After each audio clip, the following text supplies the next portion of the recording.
Welcome back to Another World Audiobooks, a very provocative title for today's chapter. Hope you guys are enjoying this book so far. I really do love these Arsene Lupin mysteries, and especially bringing in Sherlock Holmes, especially with the history that this podcast has, doing 6 different Sherlock Holmes books. It's really cool to kind of see him in another light. I would love to hear your thoughts on it. If you want to get in touch with me, anotherworldaudiobooks@gmail.com, or all the social media links are in the description as well. I would love to make it more of a dialogue. Did want to give a huge shout out to our patrons, Ariella and Sharon. Thank you guys so much for supporting the show. And if you want to become a patron and get us up toward that, like I said, once we hit the 12 paying patron marks on Patreon, we're definitely going to be stopping to chop up chapters. I hate doing that. I hate having to bring them to you in piecemeal like this, but it is just kind of what I have the time and availability to do right now. So I want to make sure you guys get an episode every week. So if you do want to support the show, that would be amazing. And once we get to 12 patrons, we're going to be bringing you full chapters every single week, guaranteed, and I'm so excited to be able to get to that point. So thank you guys so much for listening and sharing the show. That is the best way. If you can't become a patron right now, don't worry about it. Just spread the word, tell other people about the podcast, get other people listening, and once we get enough, then I think getting some 12 patrons shouldn't be too much of an issue. Thank you guys for listening, and without further ado, I give you the next installment of Arsene Lupin versus Herlock Sholmes. Chapter 5. An Abduction. Herlock Sholmes said nothing. To protest? To accuse the two men? That would be useless. In the absence of evidence which he did not possess, and had no time to seek, no one would believe him. Moreover, he was stifled with rage, but would not display his feelings before the triumphant Ganimard. So he bowed respectfully to the brothers Leroux, guardians of society, and retired. In the vestibule, he turned toward a low door which looked like the entrance to a cellar, and picked up a small red stone. It was a garnet. When he reached the street, he turned and read on the front of the house this inscription: Lucien Destange, architect, 1877. The adjoining house, number 42, bore the same inscription. Always the double passage. Numbers 40 and 42 have a secret means of communication. Why didn't I think of that? I should have remained with the 2 policemen. He met the policemen near the corner and said to them, 2 people came out of the house number 42 during my absence, didn't they? Yes, a gentleman and a lady. Ganimard approached.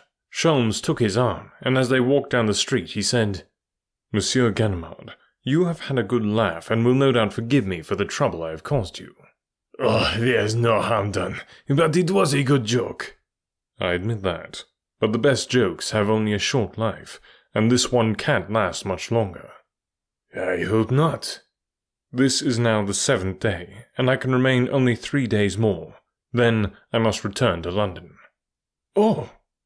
I wish to ask you to be in readiness, as I may call on you at any hour on Tuesday or Wednesday night.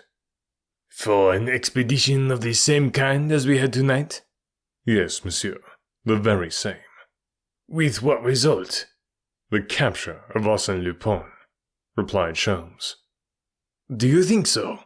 I swear it, on my honor, monsieur. Sholmes bade Ganimard goodbye, and went to the nearest hotel for a few hours' sleep, after which, refreshed and with renewed confidence in himself, he returned to the Rue Chalgrin, slipped 2 louis into the hand of the concierge, assured himself that the brothers Leroux had gone out, learned that the house belonged to a Monsieur Armand, and, provided with the candle, descended to the cellar through the low door near which he had found the garnet. At the bottom of the stairs he found another exactly like it. I am not mistaken, he thought. This is the means of communication. Let me see if my skeleton key will open the cellar reserved for the tenant of the ground floor. Yes, it will. Now I will examine those cases of wine. Uh-oh. Here are some places where the dust has been cleared away, and some footprints on the ground. A slight noise caused him to listen attentively. Quickly, he pushed the door shut, blew out his candle, and hid behind a pile of empty wine cases. After a few seconds, he noticed that a portion of the wall swung on a pivot. The light of a lantern was thrown into the cellar, an arm appeared, then a man entered. He was bent over, as if searching for something. He felt in the dust with his fingers, and several times he threw something into a cardboard box that he carried in his left hand. Afterward, he obliterated the traces of his footsteps, as well as the footprints left by Lupin and the blonde lady, and he was about to leave the cellar by the same way he had entered when he uttered a harsh cry and fell to the ground. Sholmes had leaped upon him. It was the work of a moment, and in the simplest manner in the world, the man found himself stretched on the ground, bound and handcuffed. The Englishman leaned over him and said, "Have you anything to say, to tell what you know?" The man replied by such an ironical smile that Sholmes realized the futility of questioning him. So he contented himself by exploring the pockets of his captive, but he found only a bunch of keys, a handkerchief, and a small cardboard box which contained a dozen garnets similar to those which Sholmes had found. Then what was he to do with the man? Wait until his friends came to his help, and deliver all of them to the police? What good would that do? What advantage would be given him over Lupin? He hesitated, but an examination of the box decided the question. The box bore this name and address: Linard, jeweler, Rue de la Paix. He resolved to abandon the man to his fate. He locked the cellar and left the house. At a branch post office, he sent a telegram to Monsieur Destange saying that he could not come that day. Then he went to see the jeweler, and handing him the garnet, said, "Madame sent me with these stones. She wishes to have them reset." Sholmes had struck the right key.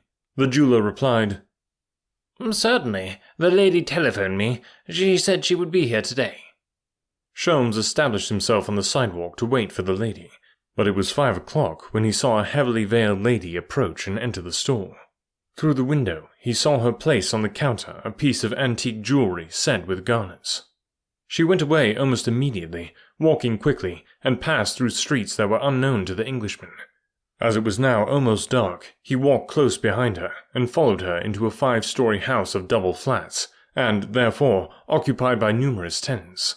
At the second floor she stopped and entered. 2 minutes later, the Englishman commenced to try the keys on the bunch he had taken from the man in the Rue Chagrin. The 4th key fitted the lock. Notwithstanding the darkness of the rooms, he perceived that they were absolutely empty, as if unoccupied, and the various doors were standing open so that he could see all the apartments. At the end of a corridor, he perceived a ray of light, and, by approaching on tiptoe and looking through the glass door, he saw the veiled lady who had removed her hat and dress and was now wearing a velvet dressing gown. The discarded garments were lying on the only chair in the room, and a lighted lamp stood on the mantel. Then he saw her approach the fireplace and press what appeared to be a button of an electric bell.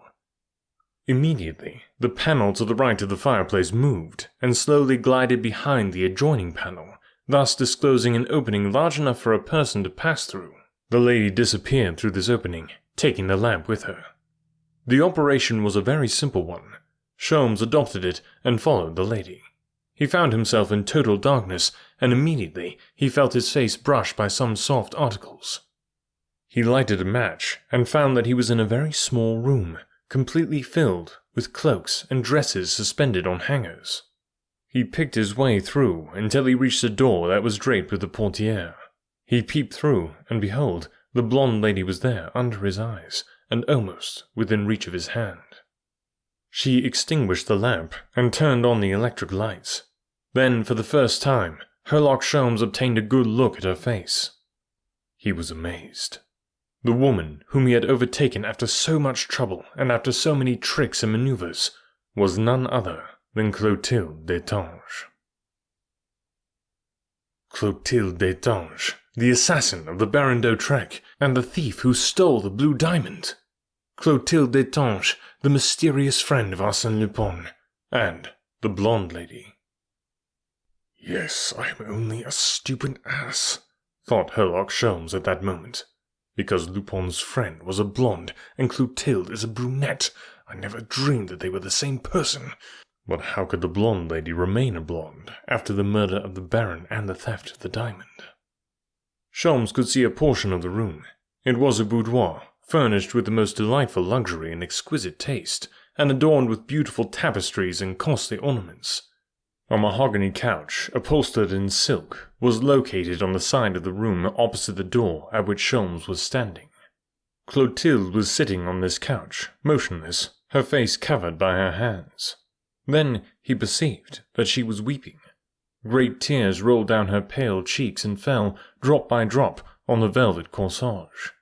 The tears came thick and fast, as if their source were inexhaustible. A door silently opened behind her, and Arsene Lupin entered. He looked at her for a long time without making his presence known. Then he approached her, knelt at her feet, pressed her head to his breast, folded her in his arms, and his actions indicated an infinite measure of love and sympathy. For a time, not a word was uttered, but her tears became less abundant. "I was so anxious to make you happy," he murmured. "I am happy." "No, you are crying. Your tears break my heart, Clotilde." The caressing and sympathetic tone of his voice soothed her, and she listened to him with an eager desire for hope and happiness. Her features were softened by a smile, and yet how sad a smile. He continued to speak in a tone of tender entreaty. "You should not be unhappy, Clotilde. You have no cause to be." She displayed her delicate white hands and said solemnly, "Yes, Maxime, so long as I see those hands, I shall be sad." "Why?" "They are stained with blood." "Hush, do not think of that," exclaimed Lupin. "The dead is past and gone. Do not resurrect it." And he kissed the long, delicate hand, while she regarded him with a brighter smile, as if each kiss effaced a portion of that dreadful memory. "You must love me, Maxime, you must, because no woman will ever love you as I do. For your sake, I have done many things, not at your order or request, but in obedience to your secret desires. I have done things at which my will and conscience revolted, but there was some unknown power that I could not resist. What I did involuntarily, mechanically, because it helped you, because you wished it, and I am ready to do it again tomorrow, and always." "Clotilde," he said bitterly, "why did I draw you into my adventurous life? I should have remained the Maxime Bermond that you loved 5 years ago, and not have let you know the other man that I am." She replied in a low voice, "I love the other man also, and I have nothing to regret." "Yes, you regret your past life, the free and happy life you once enjoyed." "I have no regrets when you are here," she said passionately. "All faults and crimes disappear when I see you. When you are away, I may suffer and weep and be horrified at what I have done, but when you come, it is all forgotten. Your love wipes it all away, and I am happy again. But you must love me." "I do not love you on compulsion, Clotilde. I love you simply because I love you." "Are you sure of it?" "I am just as sure of my own love as I am of yours. Only my life is a very active and exciting one, and I cannot spend as much time with you as I would like, just now." "What is it? Some new danger? Tell me." "Oh, nothing serious, only—" "Only what?" she asked. "Well, he is on our track." "Who? Herlock Sholmes?" "Yes, it was he who dragged Ganimard into that affair at the Hungarian restaurant. It was he who instructed the 2 policemen to watch the house in the Rue Chalgrin. I have proof of it. Ganimard searched the house this morning, and Sholmes was with him. Besides—" "Besides what?" "Well, there is another thing. One of our men is missing." "Who?" "Genu." "The concierge?" "Yes." "Why, I sent him to the Rue Chalgrin this morning to pick up the garnets that fell out of my brooch." "There is no doubt, then, that Sholmes caught him." "No, the garnets were delivered to the jeweler in the Rue de la Paix." "Then what has become of him?" "Oh, Maxime, I am afraid." "There is nothing to be afraid of, but I confess the situation is very serious. What does he know? Where does he hide himself? His isolation is his strong card. I cannot reach him." "What are you going to do?" "Act with extreme prudence, Clotilde. Some time ago I decided to change my residence to a safer place, and Sholmes' appearance on the scene has prompted me to do so at once. When a man like that is on your track, you must be prepared for the worst. Well, I am making my preparations. Day after tomorrow, Wednesday, I shall move. At noon it will be finished. At 2 o'clock I shall leave the place, after removing the last trace of our residence there, which will be no small matter. Until then... Well? Until then we must not see each other, and no one must see you, Clotilde. Do not go out. I have no fear for myself, but I have for you. That Englishman cannot possibly reach me. I am not so sure of that. He is a dangerous man. Yesterday I came here to search the cupboard that contains all of Monsieur Destange's old papers and records. There is danger there. There is danger everywhere. I feel that he is watching us, that he is drawing his net around us closer and closer. It is one of those intuitions which never deceive me. In that case, Maxime, go, and think no more of my tears. I shall be brave, and wait patiently until the danger is past. Adieu, Maxime. They held each other for some time in a last fond embrace, and it was she that gently pushed him outside. Sholmes could hear the sound of their voices in the distance. Emboldened by the necessities of the situation, and the urgent need of bringing his investigation to a speedy termination, Sholmes proceeded to make an examination of the house in which he now found himself. He passed through Clotilde's boudoir into a corridor, at the end of which there was a stairway leading to the lower floor. He was about to descend this stairway when he heard voices below, which caused him to change his route.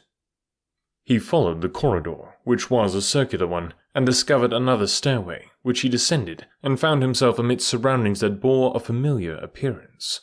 He passed through a door that stood partly open, and entered a large circular room. It was Monsieur Destange's library. "Ah, splendid!" he exclaimed. "Now I understand everything. The boudoir of Mademoiselle Clotilde, the blonde lady, communicates with a room in the adjoining house. And that house does not front on the Place Malesherbes, but upon an adjacent street. The Rue Montchenard, if I remember the name correctly. And now I understand how Clotilde Destange can meet her lover and at the same time create the impression that she never leaves the house. And I understand also how Arsene Lupin was unable to make his mysterious entrance to the gallery last night. There must be another connection between the library and the adjoining room. One more house full of ways that are dark. And no doubt Lucien Destange was the architect as usual. I should take advantage of this opportunity to examine the contents of the cupboard, and perhaps learn the location of other houses with secret passages constructed by Monsieur Destange." Sholmes ascended to the gallery and concealed himself behind some draperies, where he remained until late in the evening. At last a servant came and turned off the electric lights. An hour later, the Englishman, by the light of his lantern, made his way to the cupboard. As he had surmised, it contained the architect's old papers, plans, specifications, and books of account. It also contained a series of registers, arranged according to date, and Sholmes, having selected those of the most recent dates, searched in the indexes for the name Almerjard. He found it in one of the registers with a reference to page 63. Turning to that page, he read, Almerjard, 40 Rue Chalgrin. This was followed by a detailed account of the work done in and about the installation of a furnace in the house, and in the margin of the book someone had written these words, See account M.B. I thought so, said Sholmes. The account M.B. is the one I want. I shall learn from it the actual residence of Monsieur Lupin. It was morning before he found that important account. It comprised 16 pages, one of which was a copy of the page on which was described the work done for Monsieur Almerjard of the Rue Chalgrin. Another page described the work performed by Monsieur Vatinel as owner of the house at number 25 Rue Clapeyron. Another page was reserved for the Baron d'Autrec, 134 Avenue Henri Martin. Another was devoted to the Château de Crozon, and the 11 other pages to various owners of houses in Paris. Sholmes made a list of those 11 names and addresses, after which he returned the books to their proper places, opened a window, jumped out onto the deserted street, and closed the shutters behind him. When he reached his room at the hotel, he lighted his pipe with all the solemnity with which he was wont to characterize that act. and amidst clouds of smoke he studied the deductions that might be drawn from the account of M.B., or rather from the account of Maxime Bermond, alias Arsene Lupin. At 8 o'clock he sent the following message to Ganimard. I expect to pass through the Rue Pergolesi this forenoon, and will inform you of a person whose arrest is of the highest importance. In any event, be at home tonight and tomorrow until noon, and have at least 30 men at your service.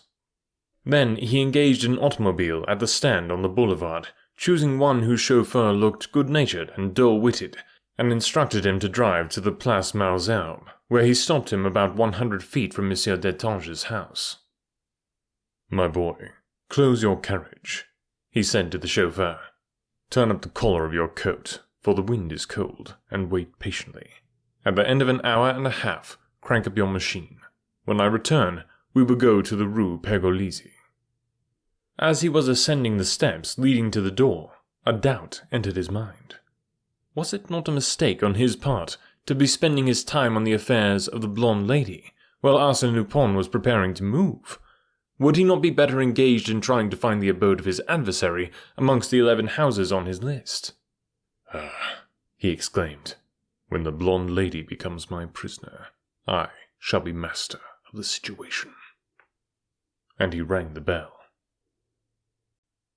Whoa, Sherlock Holmes gonna be kidnapping people? Oh my goodness. Alright, stay tuned. Next week we're bringing the other half of this chapter to you. If you don't want the chapters chopped up anymore, then you need to head on over to anotherworldaudiobooks.com, click on Become a Citizen, and you can join the citizenry of Another World, and I would just love to have you there, and some awesome perks that come along with that. If you enjoy this podcast, if you enjoy these audiobooks, then you will definitely want to check that out. I'd love to send some merch your way, and just as a huge thank you for supporting the show. And I love doing this, and we'll continue to do this regardless of how many patrons we have. I just want to be able to bring you bigger episodes every single week, and I'm really looking forward to getting to be able to do that. So thanks guys for supporting the show, and we'll catch you next week. Thanks.